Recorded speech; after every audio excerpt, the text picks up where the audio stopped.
सिंध की धरती पर पैदा होने वाली एक मासूम बेटी, जिसके ख्वाब भी दूसरी बेटियों की तरह सादा और खूबसूरत थे, मगर किस्मत ने इसके लिए निहायत सख्त फैसला लिख रखा था। रबाब, एक ऐसा नाम जो सिर्फ एक लड़की नहीं बल्कि सब्र, हिम्मत और दर्द की जिंदा मिसाल बन गया।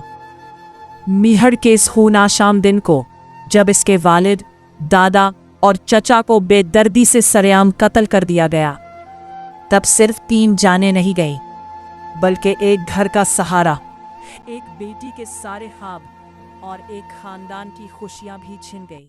नंढड़े लाकू वो नंढड़े लाकू दुख इस दिन के बाद रबाब की जिंदगी एक अजियतनाक दास्तान बन गई। वो जो कभी अपने वालिद की मोहब्बत भरी छांव में हंसी खेलती थी, अब अदालतों की सीढ़ियों पर इंसाफ की उम्मीद लिए खड़ी नजर आई।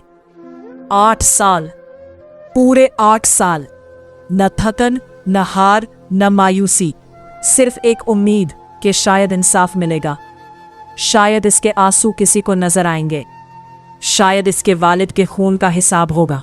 हर पेशी पर वो अदालत में खड़ी होती, दिल में सैकड़ों सवाल, आंखों में हजारों आंसू और लबों पर सिर्फ एक दुआ, या अल्लाह इंसाफ दे।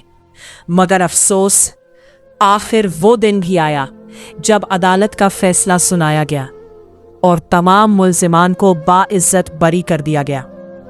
ये फैसला सिर्फ एक मुकदमे का अंजाम नहीं था, बल्कि रबाब की उम्मीदों का कत्ल था।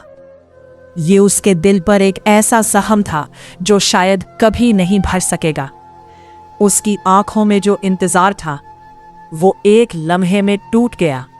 अदालत के कमरे से निकलते हुए वो सिर्फ एक बेटी नहीं रही, बल्कि एक सवाल बन गई।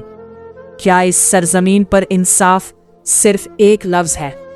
आज भी जब रबाब की कहानी सुनाई जाती है तो दिल कांप उठता है, आंखें नम हो जाती है, क्योंकि ये कहानी सिर्फ उसकी नहीं बल्कि उन सब की है जो इंसाफ के लिए दर बदर भटकते हैं। सिंध की इस मासूम बेटी का दुख, इसका सब्र और इसकी जद्दोजहद हम सब के लिए एक आईना है। एक ऐसा आईना जो हमें दिखाता है कि हमारे माशरे में कहीं ना कहीं एक बड़ी कमी है, इंसाफ के निज़ाम में, इंसानियत में, या शायद हमारी खामोशी में।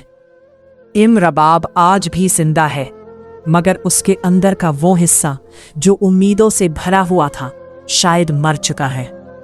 और जब भी कोई उसका नाम लेता है, दिल से बस एक ही सदा निकलती है, ऐ खुदा, ऐसा इम्तिहान किसी भी बेटी को ना देना।